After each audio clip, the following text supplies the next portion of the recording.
संत पलटूदास कहते हैं कि भागवत धन की लूट हो रही है और जो चाहे सो ले। यदि ऐसी बात है तो क्यों इस बात का धनी करोड़ों में एक आध हो पाता है? धन की लूट तो हो रही, लेकिन तुम्हें धन दिखे तब ना। नदी बही जा रही लेकिन तुम्हें प्यास लगे तब ना, तो तुम पियो। प्यासे को नदी दिखाई पड़ती, और प्यासे को नदी हजारों मील दूर भी बह रही हो तो भी वो यात्रा करके नदी तक पहुंच जाता है। और गैर प्यासे के सामने, घर के सामने से बहती हो गंगा तो भी दिखाई नहीं पड़ती। ख्याल रखना, तुम्हें वही दिखाई पड़ता है जिसकी तुम खोज कर रहे हो। जिसे तुम देखने निकले हो वही दिखाई पड़ता है। कहते हैं चमार जब रास्ते पर चलते लोगों को देखता है तो उसे सिर्फ लोगों के जूते दिखाई पड़ते, सिर्फ जूते दिखाई पड़ते हैं। जूते ही खोजने चला है, जूतों से हिसाब लगाता रहता है। जूता देख के पहचान लेता है चमार, करीब करीब तुम्हारे जूते से तुम्हारी पूरी आत्मकथा पहचान लेता। जूते की खस्ता हालत बता देती है कि शायद हार गए चुनाव में इस बार। जूते पे चमक, दर्पण जैसी चमक दिखा देती कि मालूम होता जीत गए। जूते की चमक बता देती है कि जेब गर्म है कि ठंडी। जूते की हालत बता देती है कि बुलाए तुम्हारे साथ मेहनत करे कि गुजर जाने दे। जूते की हालत बता देती है कि भैया गुजर ही जाओ तो अच्छा, कहीं और ही चले जाओ तो अच्छा, यहां न लौट आना, नहीं तो उधारी करोगे। चम्हार जूते को देखता है। चम्हार जूता देखने को ही बैठा है, उसकी नजर वहां लगी। दर्जी तुम्हारे कपड़े देखता है, दर्जी तुम्हें नहीं देखता, तुम्हारे कपड़े ही दिखाई पड़ते। तुम जो खोजने निकले हो वही तुम्हें दिखाई पड़ता है। इस सत्य को खूब गहराई में पकड़ो। वही रास्ता, वही सड़क, वही बाजार, तुम अलग अलग बार निकले हो और तुम्हें अलग अलग दुकानें वहां दिखाई पड़ी। तुमने कभी सोचा? जीवन के छोटे छोटे तथ्यों पर विचार करो और वहां से बड़े तथ्यों की पकड़ आएगी। जब तुम भूखे होते हो तो भोजनालय और रेस्तरां और होटल यही दिखाई पड़ते।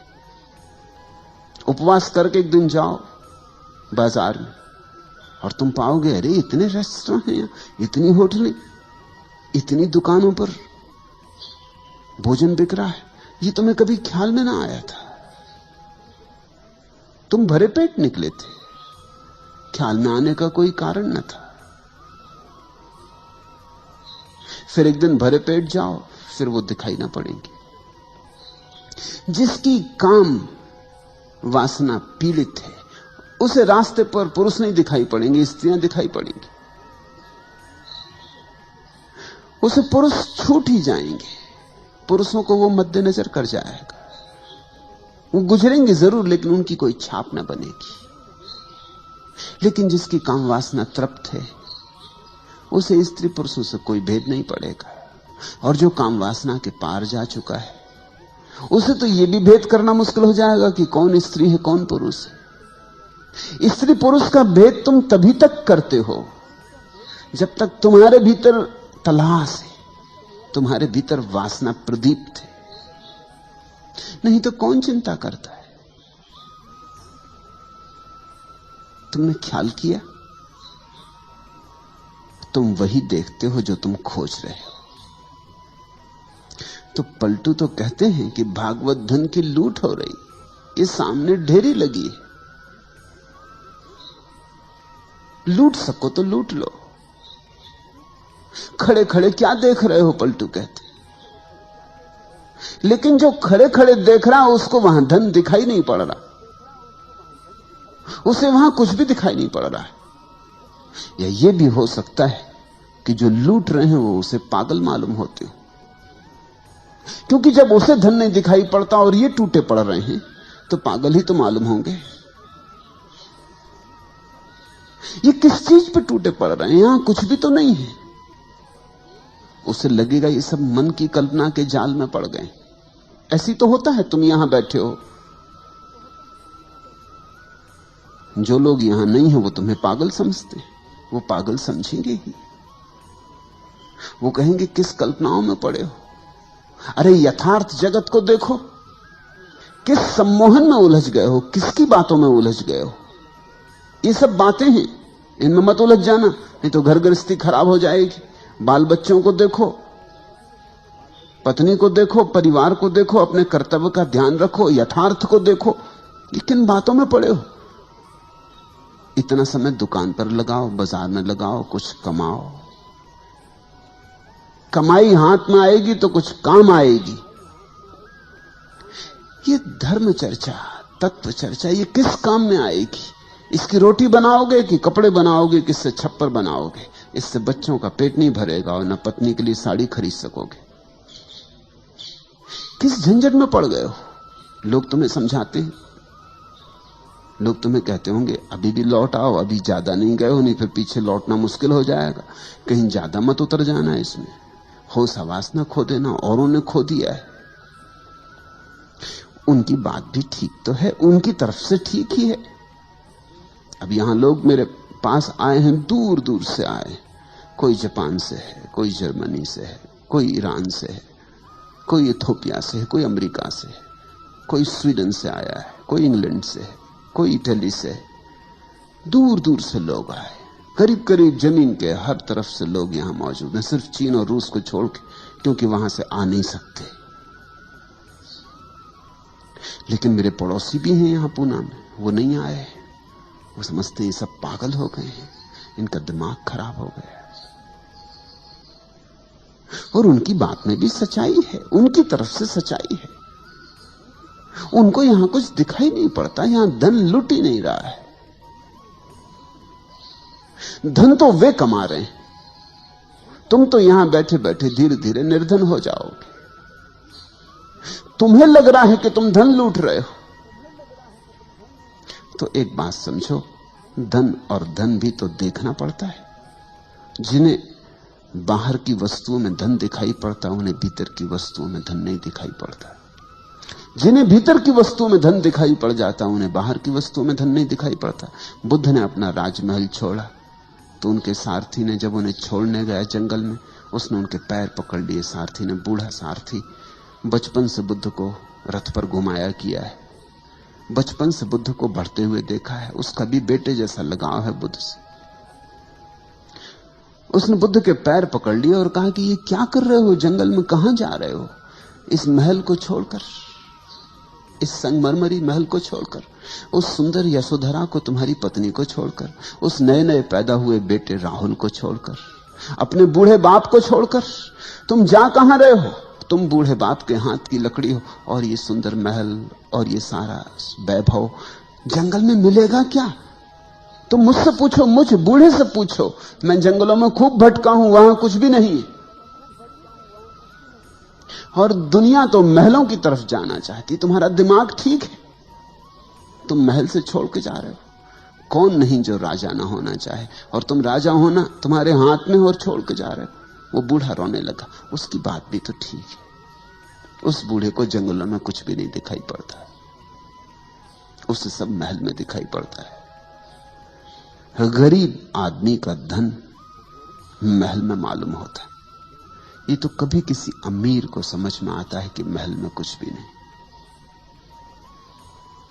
ये तो किसी अमीर के अनुभव में बात उतरती कि यहां कुछ भी नहीं, क्योंकि देख लिया, कुछ पाया नहीं। शोरगुल तो बहुत है, सार बिल्कुल नहीं। बुद्ध हंसने लगे। उन्होंने कहा, तू तेरी तरफ से ठीक कहता है, लेकिन मेरी तरफ से वहां कुछ भी नहीं। वहां से मैं देख के आ रहा हूं। तू तो बाहर बाहर था बूढ़े, तू तो सारथी ही था। मैं भीतर रह के आ रहा हूं, वहां कुछ भी नहीं।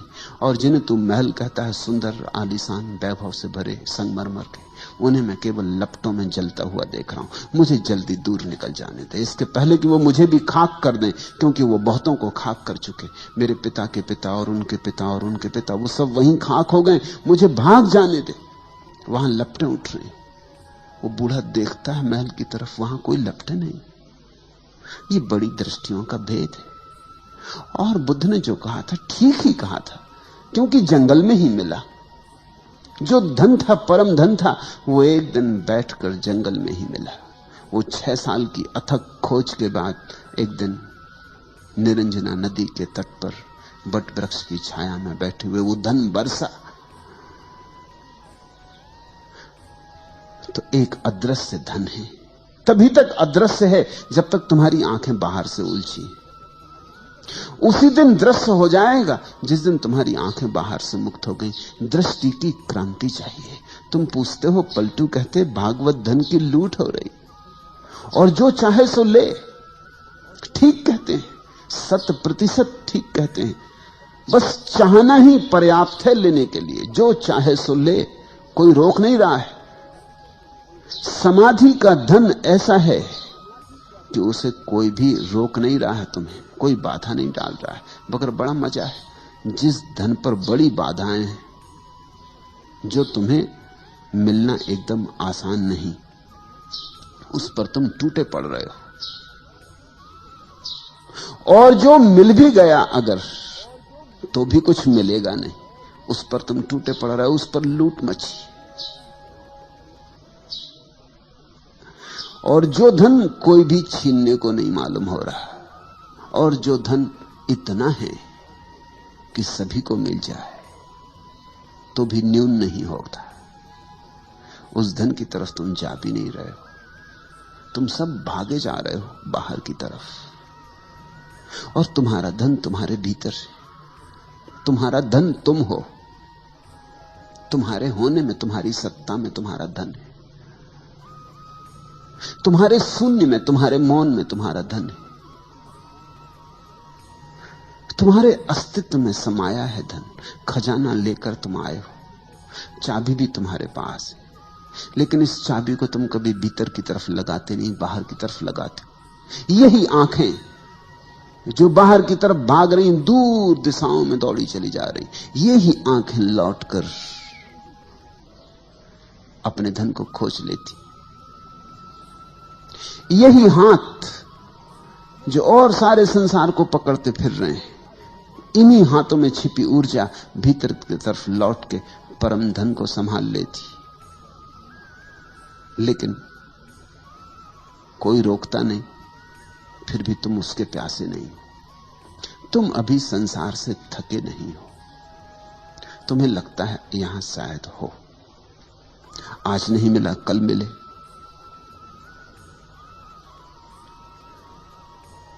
जितना मिला है शायद इतने से तृप्ति नहीं हो रही, थोड़ा और ज्यादा मिले तो तृप्ति हो जाए।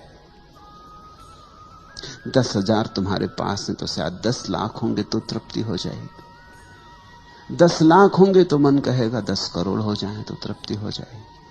और मन के फैलाव का कोई अंत नहीं है। मन आंकड़े बड़े करता चला जाता है। तुम जहां रहोगे वहीं से मन के आंकड़े बाहर और भविष्य की तरफ विस्तीर्ण हो जाएंगे। मन क्षितिज की तरह फैलता चला जाता है। मन कभी भी तुम्हें ऐसा मौका न देगा कि अब आगे नहीं।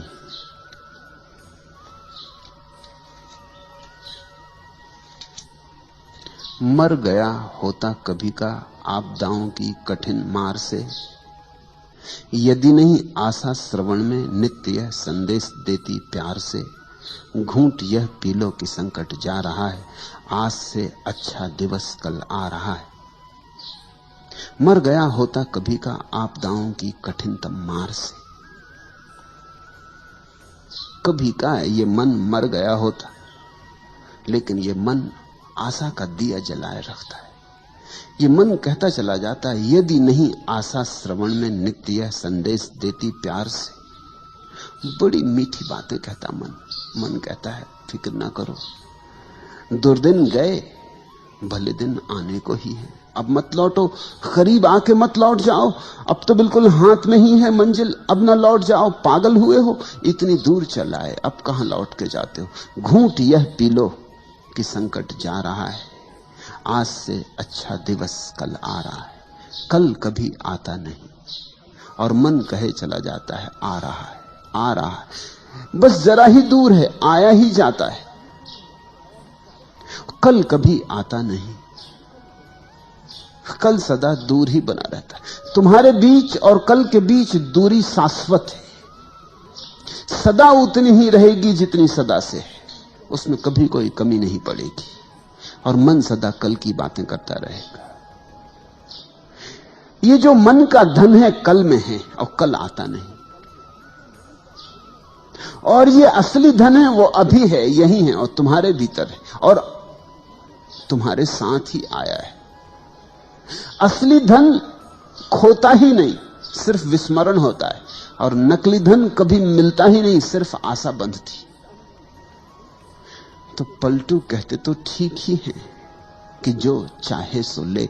जिस दिन चाहोगे, जिस दिन भी तय कर लोगे कि बस उब गया, थक गया, अब और कल की दौड़ नहीं, अब और आपाधापी नहीं, समझ लिया मन को, मन का गणित समझ में आ गया कि तो रोज ही यही कहे चला जाएगा कि कल कल कल, इस जन्म में नहीं अगले जन्म में, यहां नहीं स्वर्ग में, यहां नहीं कहीं और। मन सदा कहता है कहीं और है सुख। देखो भिखमंगा सड़क पर सोचता है चलते समय महल में जो विराजमान है वहां है सुख, और महल में जो बैठा है परेशान पीड़ित, रात भर सो भी नहीं सका, महल में नींद कहां?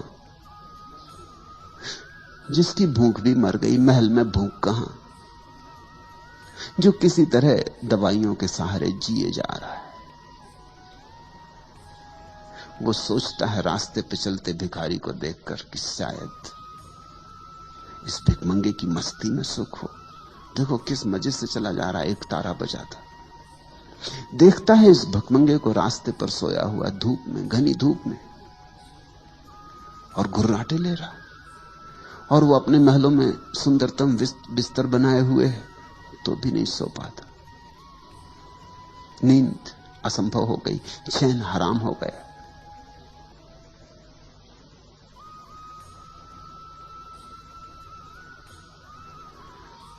भिखमंगे को देखकर, उसकी चाल को देखकर, उसकी मस्ती को देखकर, उसके निर्द्वंद भाव को देखकर अमीर को लगता है शायद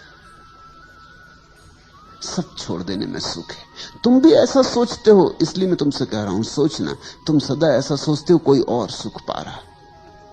शहर में रहने वाला सोचता है गांव में रहने वाले लोग बड़े सुखी। गांव वाले से तो पूछो कभी, गांव वाला लाख कोशिश कर रहा है कि कैसे शहर पहुंच जाए। बंबईया सोचता है कि कैसे गांव पहुंच जाए, गांव वाला सोचता है कैसे बंबईया हो जाए। गांव वाले की एक ही आशा लगी, कभी बंबई पहुंच जाए, और बंबई वाला सोचता रहता है, कविताएं भी पढ़ता है। वो बंबई ही लिखते हैं, वो कविताएं भी बंबई में रहने वाले लोग लिखते हैं, गांव के सौंदर्य की, गांव की प्रकृति की, गांव के निसर्ग की। गांव वहां जाते नहीं वो। कौन रोक रहा है तुम्हें गांव जाने से? मैं दिल्ली में था और एक हिंदी के बड़े कवि मुझे मिलने आए, उन्होंने एक कविता सुनाई, गांव की बड़ी प्रशंसा। मैंने उनसे पूछा कविता तो ठीक है मगर एक सवाल पूछूं, नाराज तो ना होंगे? उन्होंने कहा कि नहीं। वो सोचे कि शायद मैं कविता के संबंध में कुछ पूछ रहा हूं। मैंने कहा तुम्हें रोकता कौन? दिल्ली में तुमसे कह कौन रहा कि तुम रहो? कोई दिल्ली तुम्हारे पीछे पड़ी? तुम गांव जाते क्यों नहीं? वो तो जरा चौंके, 10-5 और लोग बैठे थे, वो जरा बेचैन भी हो गए। इसका उत्तर क्या दे? रोकता कौन है तुम्हें? अभी निकल जाओ, टिकट की दिक्कत है।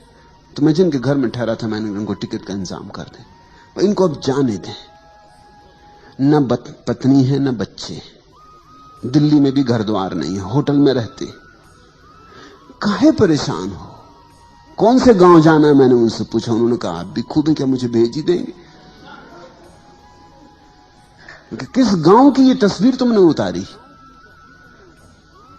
कहने लगी किसी गांव की नहीं, तो गांव मात्र की। मैंने कहा फिर भी तो कोई गांव, ये कहीं है जमीन पर, वहां तुम्हें भेज दें और तुम दोबारा लौट के दिल्ली मत आना। उन्होंने कहा कि ये तो कविता है, आप भी इसको बड़ी गंभीरता से ले रहे हैं। मैं तो समझा कि इतनी तुमने मेहनत की है, रात देर तक जगे होगे, कविता लिखी है, जोड़ तोड़ किया, शब्द बनाए, तो कुछ मतलब की होगी, कौन रोकता है?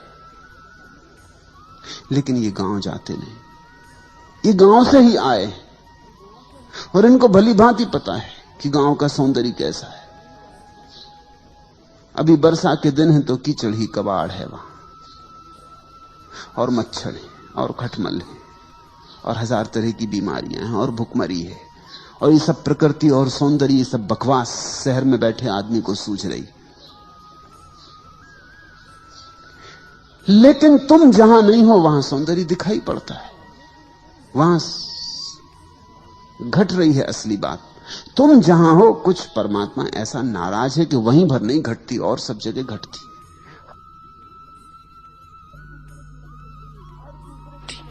हर दूसरे की शक्ल तुम्हें हंसती हुई मालूम पड़ती, और तुम भी भली भांति जानते हो कि तुम जब घर से निकलते हो तो आईना में देख दाख के चेहरा बना बनू के तुम भी मुस्कुराते निकलते हो, फिर भी तुम्हारी अकल में नहीं आता कि ऐसे ही सब भी मुस्कुराते निकलते हैं घर से। ये धोखा है, कोई मुस्कुरा नहीं रहा है, ये सब रो रहे हैं।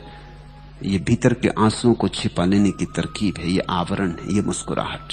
क्योंकि रोना जरा अभद्र होगा, और कौन अपनी बेइज्जती कर पाए? रास्ते पे खड़े होकर रोना, कौन अपनी दीनता दिखाए?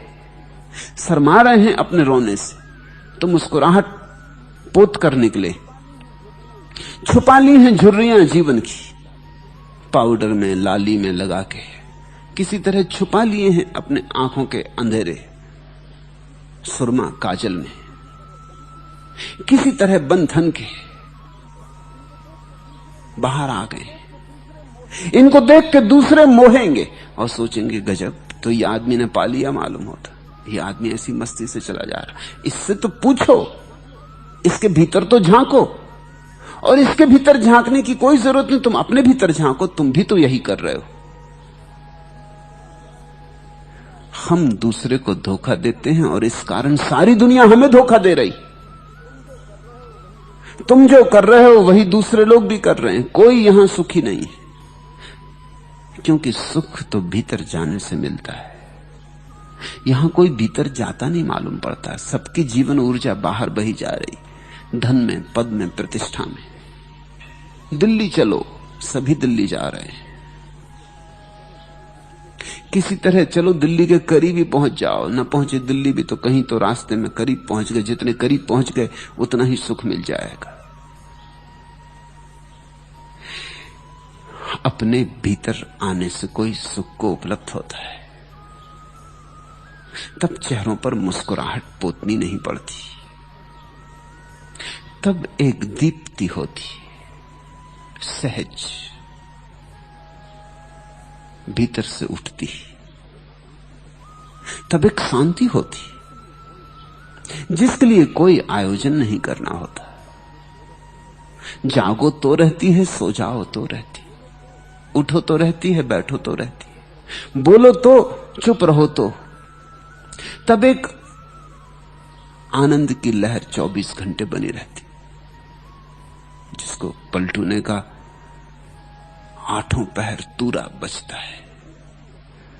वो बजता ही रहता है भीतर का संगीत, उसे बजाना थोड़ी पड़ता है, वो बज ही रहा है। तुम्हारे भीतर इस क्षण भी बज रहा है। लूट सके तो लूट, मगर लूटने में बाधा क्या है? कोई बाधा नहीं, सिवाय इसकी कि तुम भीतर जाते नहीं, तुम बाहर भागे जा रहे। तुम अपने से कोसों दूर खड़े हो, तुम अपने से ऐसे भागे हो जैसे कोई अपने दुश्मन से भाग गया हो, तुम अपने से ऐसे भागे हो जैसे कोई मौत से भाग गया हो। तुम अपने पास ही नहीं आते, तुम दूर दूर चक्कर मार रहे हो, तुम चांद तारों पे घूम रहे हो, लेकिन कभी घर नहीं लौटते। तुम्हारा घर, तुम्हारे घर का मार्ग जन्मों जन्मों से न चलने के कारण तुम्हें बिल्कुल अपरिचित हो गया। इसलिए कोई गुरु चाहिए कि जो तुम्हें घर के मार्ग को फिर से याद दिला दे। सारा धर्म घर वापस लौटाने की यात्रा है, ये पुनः वापसी है। महावीर ने इसको प्रतिक्रमण कहा है। आक्रमण तुम कर रहे हो अभी, आक्रमण का अर्थ है वहां है सुख, जाऊंगा, कब्जा कर लूंगा। प्रतिक्रमण का अर्थ है लौट आना, वापस लौट आना। वहां नहीं है सुख, यहां है सुख। मैं हूं सुख, अपने में लौट आऊंगा।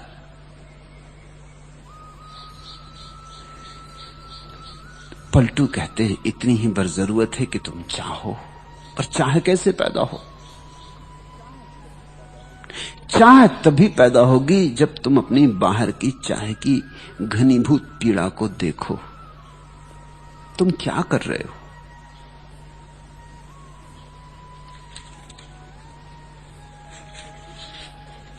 जैसे ही बाहर की असलियत तुम्हें दिखाई पड़ने लगेगी, और कोई कारण नहीं है कि क्यों दिखाई ना पड़े, तुम देखना नहीं चाहते, देखते नहीं, देखने से बचते हो। प्रत्येक अनिश्चय से कुछ नष्ट होता हूं, प्रत्येक निषेध से कुछ खाली, प्रत्येक नए परिचय के बाद दूना अपरिचित, प्रत्येक इच्छा के बाद नई तरह से पीड़ित। हर अनिर्दिष्ट चरण निर्दिष्ट के समीपतर पड़ता है, हर आसक्ति के बाद मन उदासियों से घिरता है। जागो और जरा देखो, हर अनुरक्ति मुझे कुछ इस तरह बिता जाती है मानो फिर जीने के लिए कोई भविष्य नहीं बचता है।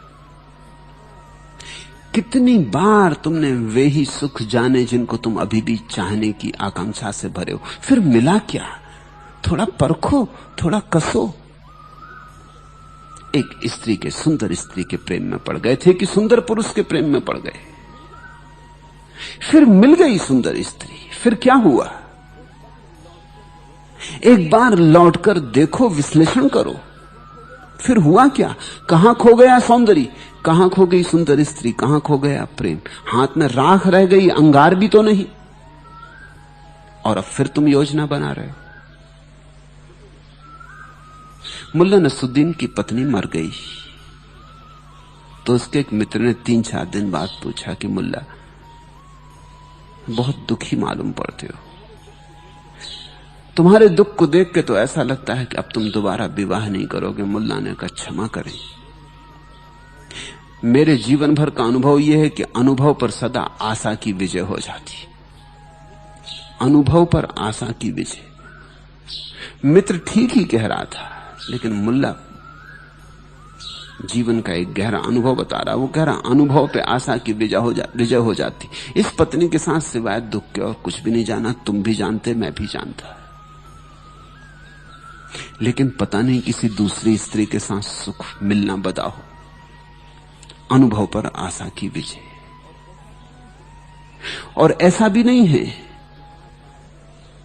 कि एकाध बार ऐसा हुआ हो, हर बार ऐसा हुआ। तुम अनुरक्त थे एक भवन में, एक मकान के खरीद लेने में, फिर तुमने बड़ी मेहनत की, वर्षों श्रम उठाया, धन कमाया, चोरी चपाटी की, बेईमानी की, धोखाधड़ी की, सब जालसाजियां की, किसी तरह उस मकान को पाने में समर्थ हो गए। फिर क्या हुआ? मिला सुख, पहुंचे किसी आनंद में, कोई मग्नता बरसी, कोई फूल खिले, फिर खाली के खाली, फिर राख के राख, फिर सोचने लगे कि कोई दूसरा मकान। ऐसे तुम जीवन के हर अनुभव से गुजरे हो, बहुत बार गुजरे हो, लेकिन तुम अनुभव से सीखते नहीं, अनुभव पर आशा की विजय हो जाती। अगर अनुभव से सीखो तो तुम्हें दिखाई पड़ेगा, प्रत्येक अनिश्चय से कुछ नष्ट होता हूं, प्रत्येक निषेध से कुछ खाली, प्रत्येक नए परिचय के बाद दूना अपरिचित। तुम अपनी पत्नी से अपरिचित हो गए हो या नहीं, ये मुझे सोचकर कहो। सोचना अपने भीतर। परिचय बनाने चले थे, सोचा था कि विवाह करके इससे परिचित हो जाएंगे, मगर परिचय हुआ 30-30 साल तक लोग पति पत्नी की तरह रहे हैं और अपरिचित, और जरा भी एक दूसरे को पहचानते नहीं, और जरा भी दोनों के बीच सामंजस्य नहीं उठ सका है, संगीत नहीं उठ सका है, दोनों के सुरताल मिले नहीं। परिचय कहां? जितने दिन साथ रहोगे उतने अपरिचित हो जाते हो। प्रत्येक निषेध से कुछ खाली, प्रत्येक नए परिचय के बाद दूना अपरिचित, प्रत्येक इच्छा के बाद नई तरह से पीड़ित। देखा नहीं कितनी इच्छाएं तुम भर लेते हो, भरते ही नई पीड़ा शुरू हो जाती। इधर पुरानी इच्छा पूरी नहीं हुई कि नई इच्छाओं के अंकुर निकल आते। ये होता ही रहेगा, ये होता ही रहा है। इसी को हम आवागमन का चक्र कहते हैं, इसी को हम कहते हैं 84 करोड़ योनियों में भटकना। हर अनिर्दिष्ट चरण निर्दिष्ट के समीपतर पड़ता है, हर आसक्ति के बाद मन उदासियों से घिरता है। कितने बार प्रेम में पड़े और कितने बार हाथ खाली के खाली रहे। कितनी बार समझा कि हीरा है और जब उठाया तो पत्थर पाया। मगर अब भी जब चमकदार पत्थर दिखाई पड़ेगा फिर तुम हीरे का भ्रम खा लोगे। तुमने भ्रम खाने की जिद ही कर रखी है, तो फिर पलटू का धन तुम्हें दिखाई ना पड़ेगा। तुम्हें जो धन मालूम होता है, जब तक वो तुम्हें कूड़ा करकट ना दिखाई पड़े तब तक पलटू का धन ना दिखाई पड़ेगा। ये दोनों धन एक साथ दिखाई नहीं पड़ सकते। अगर तुम्हें दुनिया में धन दिखाई पड़ रहा है तो आत्मा में धन नहीं दिखाई पड़ेगा। दुनियावी भाषा का धन आत्मा की भाषा के धन से बिल्कुल विपरीत है। और जिस दिन तुम्हें दुनिया में कोई धन ना दिखाई पड़ेगा उस दिन देर नहीं है, फिर एक क्षण में लौटना हो जाता है। तुम्हें भीतर का धन दिखाई पड़ने लगेगा। हर अनुरक्ति मुझे कुछ इस तरह बिता जाती है मानो फिर जीने के लिए कोई भविष्य नहीं बचता है, लेकिन फिर उमग आता है, फिर निर्मित हो जाता है। जरा देर के लिए तुम उदास हो जाते हो, जरा देर के लिए थक जाते हो, रात सो लेते हो, सुबह फिर उमंग से भर जाते हो, फिर दौड़ धूप, फिर संसार, फिर फैलाव, फिर कल्पना के जाल। अगर तुमने जीवन के सारे दुखों को ठीक ठीक देखा तो उनका इकट्ठा परिणाम यह होता है कि संसार दुख है। यह बात जितनी सघन होकर तुम्हारे प्राणों पर खुद जाती है, अंकित हो जाती है, उतनी ही जल्दी पलटू की बात तुम्हें समझ में आ जाएगी। कुछ इस कदर है गमे जिंदगी से दिल मानूस, खिजा गई तो बहारों में भी जी नहीं लगता। अगर सच में तुम जिंदगी के दुखों को समझ लो, कुछ इस कदर है गमे जिंदगी से दिल मानूस। अगर तुम्हारा दिल जीवन के सारे दुखों से इस भांति जागरूक हो जाए, देख ले, ठीक ठीक देख ले, पहचान ले, सब पर्दे उघाड़ के पहचान ले कि कहीं कोई सुख नहीं है। कुछ इस कदर है गमे जिंदगी से दिल मानूस, खिजा गई तो बहारों में भी जी नहीं लगता। फिर तो पतझड़ चले जाने की तो बात ही छोड़ो, जब बहार भी आ जाएगी तो भी जी नहीं लगेगा। अभी तो तुम्हें जहां कोई सुख नहीं है वहां भी सुख मालूम होता है। अभी तो दुख में भी सुख का भ्रम होता है। फिर असली सुख भी सामने खड़ा हो जाए संसार का तो भी तुम्हें दुख दिखाई देगा, क्योंकि अब तुम जानते हो ये सब धोखे हैं। संसार ने बहुत बार धोखा दिया है। ये भ्रामक जाल है, ये मृग मरीचिका है। ऐसा तुम्हें दिखाई पड़े और कोई कारण नहीं कि क्यों दिखाई ना पड़े। अगर तुम देखना चाहो तो अभी दिखाई पड़े, यहीं दिखाई पड़े। मैं कुछ ऐसी बात नहीं कह रहा हूं कि तुम सोचना कल, विचारना, देखना। तुम जिए हो, काफी जी लिए हो, सब अनुभव दोहर चुके हैं। अनुभव कितने थोड़े हैं, जरा सोचो तो।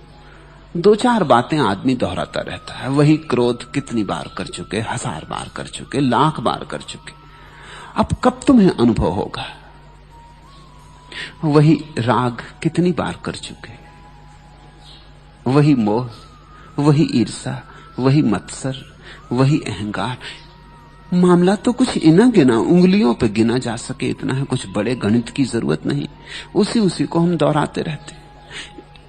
1 महीने की डायरी तो रखो, 30 दिन की डायरी रखो और तुम पाओगे तुमने करीब करीब सब दोहरा लिया जो जिंदगी में दोहरता है। दुखी हुए, नाराज हुए, परेशान हुए, पीड़ित हुए, अपमानित हुए, दंभ घिरा, मोह पकड़ा, राग में पड़े, सब हो गया है। 1 महीने में सब दोहर जाएगा। फिर तुम नया और करने को क्या बचा? फिर इसी को तुम कितनी ही बार दोहराते रहो, फिर तुम ग्रामोफोन के टूटे हुए रिकॉर्ड हो जाओगे। फिर वही लकीर दोहरती रहेगी, दोहरती रहेगी। पुनरुक्ति है जीवन। इसलिए तो हमने चाक से उसकी उपमा दी है। इस देश ने जीवन को अगर चक्का कहा है, चक्र कहा है, तो इसीलिए कि चाक घूमता रहता। पुनरुक्ति है, वही, फिर वही, फिर वही। नया क्या है? नया कहां है? कुछ भी नया नहीं। फिर तुम कैसे इसे पकड़े हो? तुम देखते ही नहीं, तुम अनुभव से कुछ निचोड़ते नहीं। अनुभव के निचोड़ का नाम बोध है। तुमने महाभारत की प्रसिद्ध कथा सुनी है। पांडव जंगल में भटक गए, पानी नहीं मिला है, एक झील पर खोजने गए। पहला भाई गया, लेकिन झील पर झुकता ही था पानी भरने को कि कोई यक्ष ने वृक्ष से आवाज दी कि रुक, पहले मेरे प्रश्न का उत्तर दे दे। अगर मेरे प्रश्न का उत्तर बिना दिए तूने पानी भरने की कोशिश की तो यहीं गिर पड़ेगा और मर जाएगा। क्या प्रश्न है? और उस यक्ष ने कहा कि अगर मेरे प्रश्न का गलत उत्तर दिया तो भी पानी ना भर सकेगा, नहीं तो मर जाएगा। ठीक उत्तर देगा तो ही पानी भर सकेगा। ये मेरे जीवन मरण का प्रश्न है। उस यक्ष ने कहा, मैं तब तक इसी वृक्ष पर कैद रहूंगा जब तक मुझे ठीक उत्तर नहीं मिल जाता, इसलिए मैं किसी को पानी भी नहीं पीने दूंगा जब तक मुझे ठीक उत्तर कोई दे ना दे, नहीं तो मेरी जिंदगी यहीं बंधी है, जन्मों से मैं यहीं अटका हूं। क्या प्रश्न है पूछा? तो उसने प्रश्न कई पूछे, उसमें पहला प्रश्न बड़ा अद्भुत है, बड़ा सीधा सरल और बड़ा कठिन भी। पहला प्रश्न यही कि आदमी के संबंध में सबसे ज्यादा आश्चर्य की बात क्या है?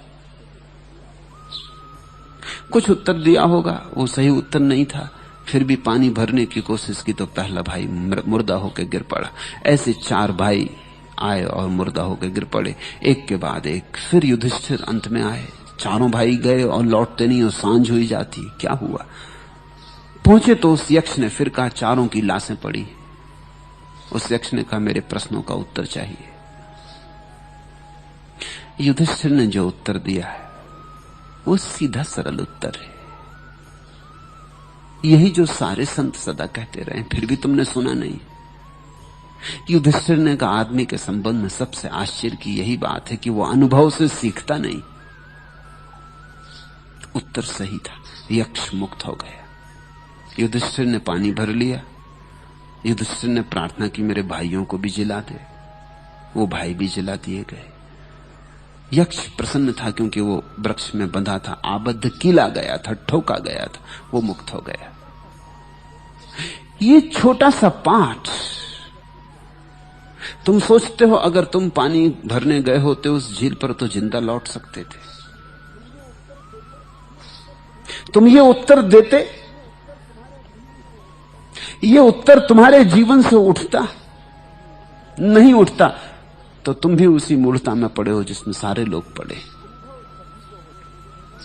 अनुभव सभी को होते हैं, जो अनुभवों को निचोड़ निचोड़ के इत्र बना लेता है, हर अनुभव से इत्र निचोड़ लेता है। ख्याल करना, फूल हैं, तुम फूलों को इकट्ठा ना कर सकोगे।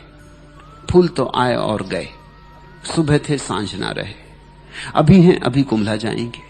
फूलों को कोई संभाल के नहीं रख सकता, तिजोरी में बंद भी कर लोगे तो सड़ जाएंगे, राख रह जाएगी कुछ दिन बाद, सुगंध तो नहीं बचेगी, दुर्गंध हो सकती है। लेकिन फूलों को बचाने का एक उपाय है, इत्र निचोड़ लो, उनका सार निचोड़ लो, उनकी गंध निचोड़ लो। फूल तो मर जाएंगे लेकिन इत्र सदियों तक रह सकता है, इत्र शाश्वत हो सकता है। ऐसे ही अनुभव के फूल हैं। आज क्रोध किया, ये एक फूल है, इसमें से निचोड़ लो कुछ बोध, कुछ काम की बात, कुछ सार की बात। इसको ऐसे ही मत जाने दो। आज प्रेम किया, इसमें से निचोड़ लो कुछ काम की बात, एक फूल खिला। आज अपमानित हुए, नाराज हो गए, मूर्छित हो गए, अनाप शनाप बकने लगे, अनर्गल व्यवहार किया, विक्षिप्तता प्रकट की, ये फूल है, निचोड़ लो कुछ। ऐसे रोज रोज हर अनुभव के फूल से अगर निचोड़ते गए तो बोध का इत्र इकट्ठा होता है, तो बुद्धिमान होता है आदमी। बुद्धिमान आदमी शास्त्रों से नहीं होता, बुद्धिमानी जीवन के शास्त्र को अनुभव करने से आती। और सबको ये शास्त्र मिला है। ये जीवन सबके पास एक जैसा है, गरीब के पास, अमीर के पास, ग्रामीण के पास, शहरी के पास, पढ़े लिखे के पास, गैर पढ़े लिखे के पास, सबके पास एक सा जीवन है, क्योंकि जीवन के अनुभव एक से। पर बहुत थोड़े से लोग इसमें से इत्र निचोड़ते हैं। जो इत्र निचोड़ते हैं उनको पलटू की बात जज जाएगी, समझ में आ जाएगी। इत्र निचोड़ निचोड़ के तुम पाओगे कि बाहर के जीवन के किसी अनुभव में कोई सुख नहीं है, दुख ही दुख है, खालिस दुख है। इसलिए बुद्ध ने कहा है जन्म दुख है, जरा दुख है, मृत्यु दुख है, जीवन की पूरी कथा दुख है। जीवन में दुख छिपा है, ऊपर ऊपर सुख के आभूषण है, भीतर भीतर दुख के घाव है।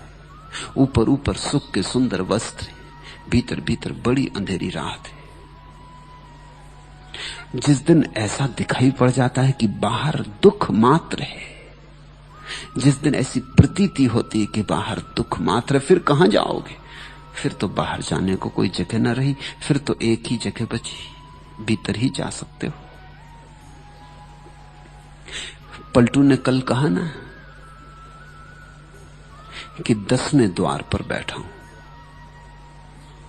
9 द्वार, आंख, कान, नाक, मुंह, जनेंद्रियां, ये सब 9 छेद हैं आदमी के शरीर में। तुम्हारे सारे तथाकथित सुख इन्हीं 9 छेद से भीतर आते। सुगंध आती नाक से, संगीत आता कान से, सौंदर्य आता आंख से, ऐसा। और इन्हीं 9 छिद्रों से तुम जगत में जाते हो, बाहर जाते हो। एक सुंदर स्त्री को देखा, चले बाहर, आंख से ही देखा, दूर जाते देखा, लेकिन तुम चल पड़े उसके पीछे। फिर तुम अपनी पत्नी के साथ चल रहे हो, लेकिन हो नहीं वहां। पत्नी तत्क्षण पहचान लेती कि आप चल पड़े, आप कहीं निकल गए दूर। पत्नियों को धोखा देना भी मुश्किल है। पत्नी जानती है, वो पूछने लगती कहां चले गए, क्या मामला है, तुम यहां नहीं मालूम होते।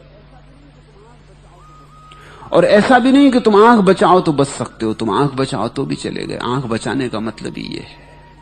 एक स्त्री सुंदर जाती थी, तुमने नहीं देखने की कोशिश की, मगर अब इससे क्या होगा, नहीं देखने की कोशिश में ही चले गए। भीतर तो रूप उठाया, आंख से तुम बाहर बह गए। ये 9 छेद है। और एक 10वां छेद है, 10म द्वार, उसको ज्ञानियों ने कहा है। वो 10वां छेद भीतर की तरफ जाता, 9 छेद बाहर की तरफ। संसार के पक्ष में तो 9 मार्ग हैं, इसलिए लोग संसार में सुगमता से चलते हैं। रास्तों पर रास्ते हैं, ये चूके तो दूसरा, दूसरा चूके तो तीसरा। यहां कई पटरियां इकट्ठी दौड़ती, यहां 9 पटरियां इकट्ठी दौड़ रही।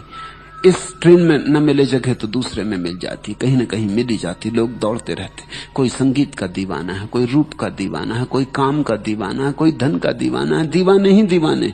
और हर एक ने अपनी अपनी पटरी पकड़ ली। भीतर जाने का मार्ग सिर्फ एक है, एक मात्र है। उसे ध्यान कहो, भक्ति कहो, या जो भी नाम देना हो, होश भीतर जाने का मार्ग है। सुरति वो एक ही है। 9 मार्गों से जाओगे तो 3 तेरह हो जाओगे, हो ही जाओगे, क्योंकि 9 मार्गों पर भागना पड़ेगा। बिखर जाओगे, खंड खंड में टूट जाओगे। एक हिस्सा इस पटरी पे दौड़ेगा, दूसरा हिस्सा दूसरी पटरी पे दौड़ेगा। एक हाथ एक ट्रेन में चढ़ गया, एक पैर दूसरी ट्रेन में चढ़ गया। ऐसी हालत है आदमी की, खंड खंड, टुकड़े टुकड़े, अंग भंग।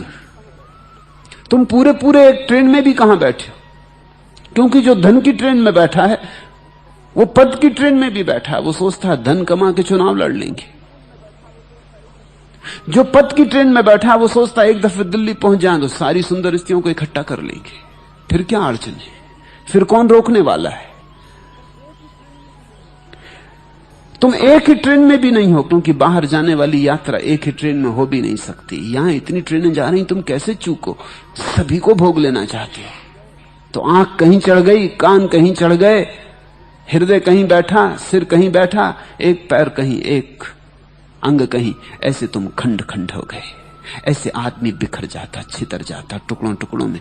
यही तो संताप है, यही तो चिंता है। इनमें द्वंद्व हो जाता है, एक पूरब जा रहा है, एक दक्षिण जा रहा है।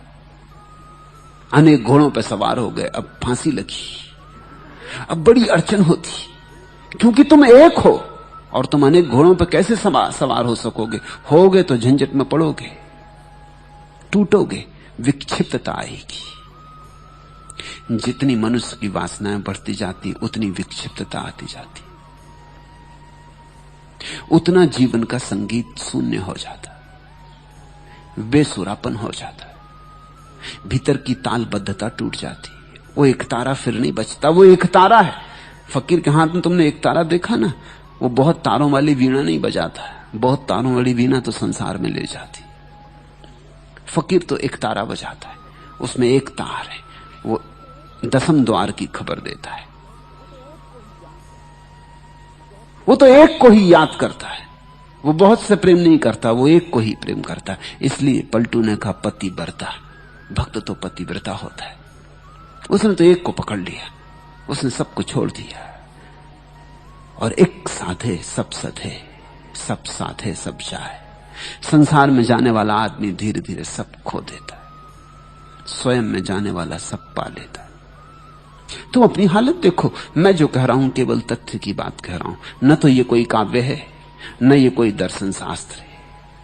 यहां सिद्धांतों में कोई रसी नहीं है।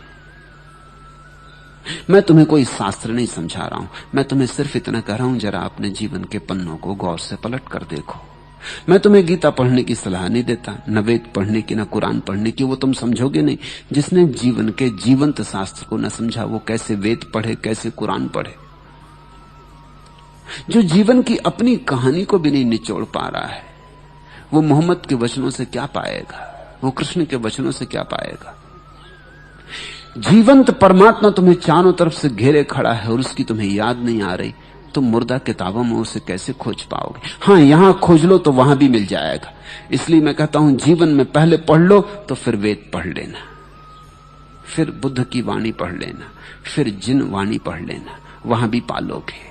यहां जो मिल गया तो वहां तो मिल ही जाएगा, यहां ना मिला तो कहीं भी नहीं मिल सकता है। मैं तुम्हें केवल तथ्य के प्रति जागने को कहता हूं, और तुम्हारे पास तथ्य है, और तुम्हारे पास जागने की क्षमता भी है, होश भी है तुम्हारे पास, और तथ्यों का जमाव भी है। अब क्यों बैठे हो, निचोड़ क्यों नहीं लेते? थोड़ा इत्र निचोड़ो।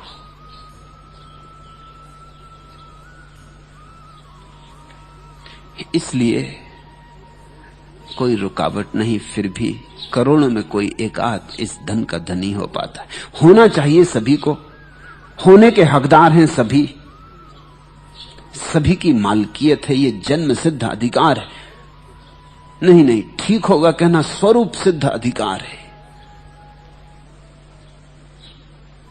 सबका अधिकार है, ये सबकी मालकियत। फिर भी तुम्हारी मर्जी। तुम इतने मालिक हो कि गुलाम बने रहना चाहो तो बने रह सकते हो।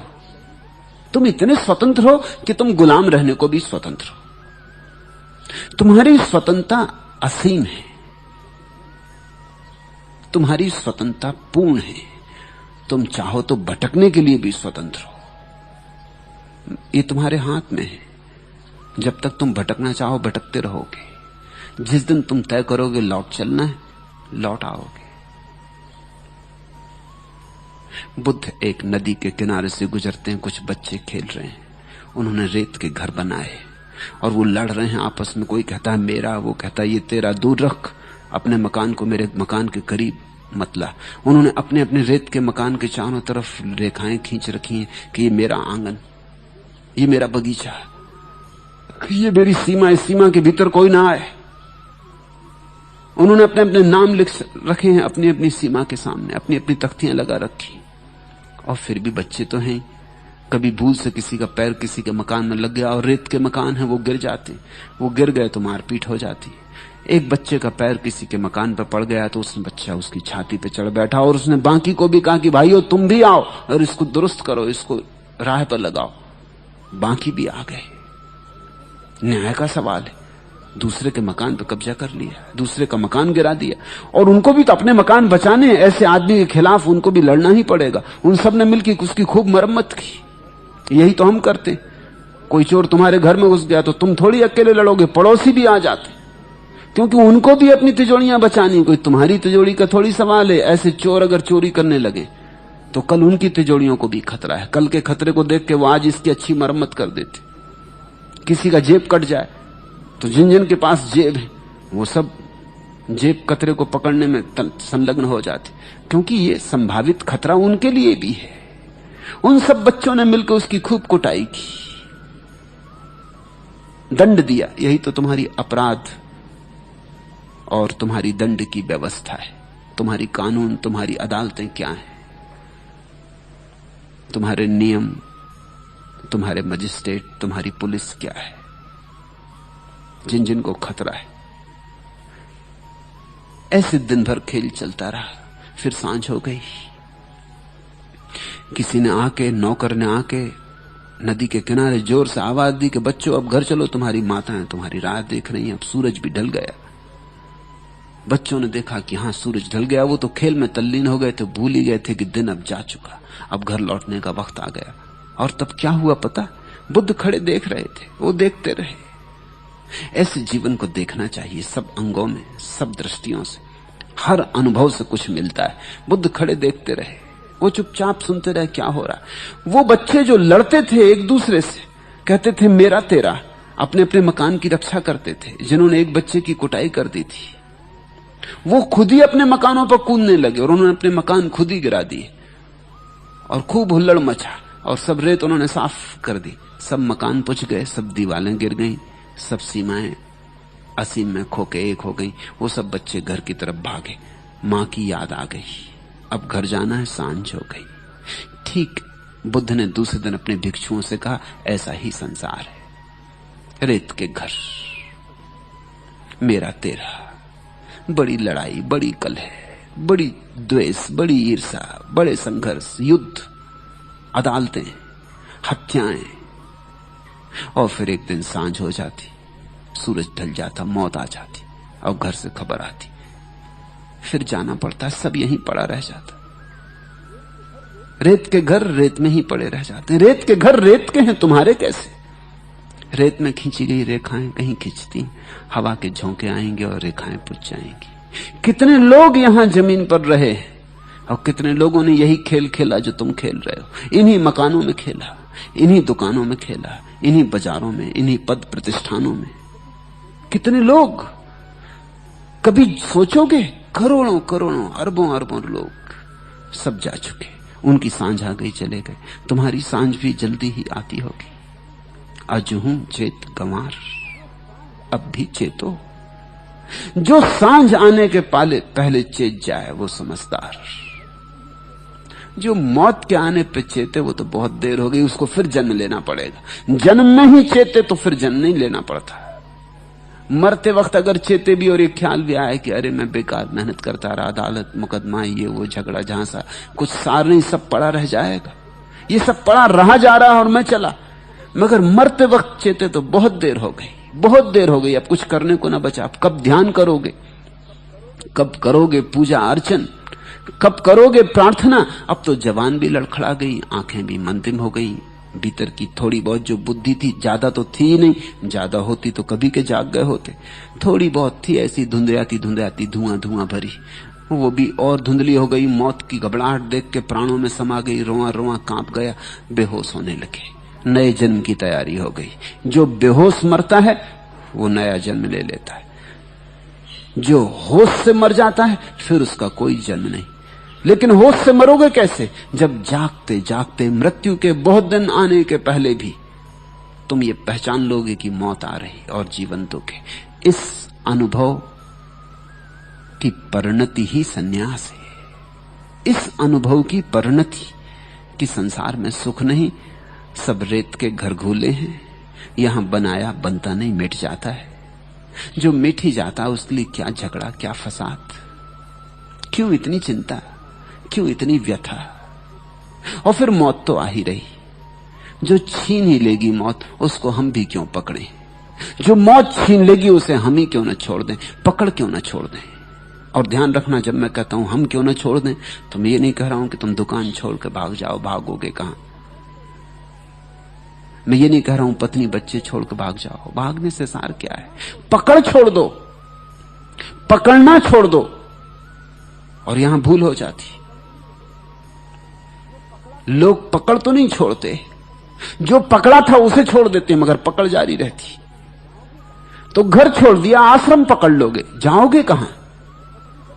पकड़ तो कायम रहेगी। पत्नी बच्चे छोड़ दिए तो शिष्य शिष्याओं को पकड़ लोगे, जाओगे कहां? उनसे मोह लग जाएगा, उनसे प्रेम लग जाएगा। वो मरेंगे तो रोओगे, वो छोड़ के चले जाएंगे तो लगेगा कि धोखा दे गया, मेरा शिष्य धोखा दे गया, जैसे मेरा बेटा धोखा दे गया। ये तो वही का वही खेल है, नाम बदल लिया, लेबल बदल लिए, जाल तो वही का वही है। इसलिए मैं नहीं कहता कि तुम जो पकड़े हो उसको छोड़ दो, मैं कहता हूं सिर्फ मुट्ठी खोल लो। जो भी पकड़े हो उसको अब पकड़ो मत। पत्नी अपनी जगह है, तुम मत पकड़ो। बेटा अपनी जगह है, तुम मत पकड़ो। बेटा अपनी जगह भला है, ये मत कहो कि मेरा है। मेरा कहा कि पकड़ शुरू हुई, और छोड़ के भागने की भी कोई जरूरत नहीं। अपना था ही नहीं तो भागोगे क्या छोड़ के? छोड़ के भागने में तो वो भ्रम अभी भी कायम है कि मेरा था, छोड़ दिया। मेरा था ही नहीं, कभी एक क्षण को भी मेरा नहीं था। छोड़ोगे कैसे? त्याग क्या करोगे? जिस व्यक्ति ने भोग की व्यर्थता देख ली, उसके जीवन में त्याग का उपाय नहीं रहा। अगर त्याग करते हो तो उसका मतलब अभी भी बातों में मूल्य था। तुम कहते हो मैंने लाखों रुपए छोड़ दिए, इसका क्या मतलब हुआ? अभी लाखों रुपयों में तुम्हें लाखों दिखाई पड़ते हैं, अभी भी दिखाई पड़ते हैं, तब भी दिखाई पड़ते थे, कुछ फर्क ना हुआ। तब तुमने इस संसार की बैंकों में जमा कर रखे थे, अब तुमने परमात्मा की बैंक में परलोक में जमा कर रखे। अब तुम हिसाब लगा रहे हो कि जब पहुंचूंगा परमात्मा के सामने तो बता दूंगा पूरा खाता बही खोल के कि लाखों छोड़े थे, क्या मिलता इसके उत्तर में? सुना तो था तेरे पंडितों से कि यहां 1-2 वहां करोड़ गुना मिलता, आप कहां है? तुम हिसाब लगा रहे, तुम सौदा कर रहे हो, तुमने कुछ छोड़ा नहीं। छोड़ना होता ही नहीं, जागना होता है।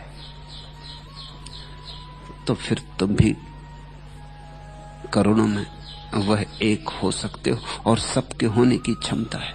जो होना चाहे सो हो जाए, और देर क्यों करो, और खड़े खड़े क्यों देखते रहो? पलटू कहते हैं क्या खड़े खड़े देख रहे हो, तमाशबीन कब तक बने रहोगे? अनुभव लो, जागो। और क्या सारी बस्ती लूट लेगी तब तुम लूटोगे? क्या तुमने तय कर रखा सबसे आखिर में अपना नंबर लगाएंगे? किस कारण? जो अभी मिल सकता है उसे कल क्यों पाना? जो अभी मिल सकता है उसे कल के लिए क्यों छोड़ना? जो मिला ही हुआ है उस रस में क्यों न डूब जाओ, उस उत्सव में क्यों न तल्लीन हो जाओ? क्यों न उठने दो महोत्सव तुम्हारे। अभी आप सुन रहे थे द ग्रेट स्पिरिचुअल लीडर आचार्य रजनीश ओशो को।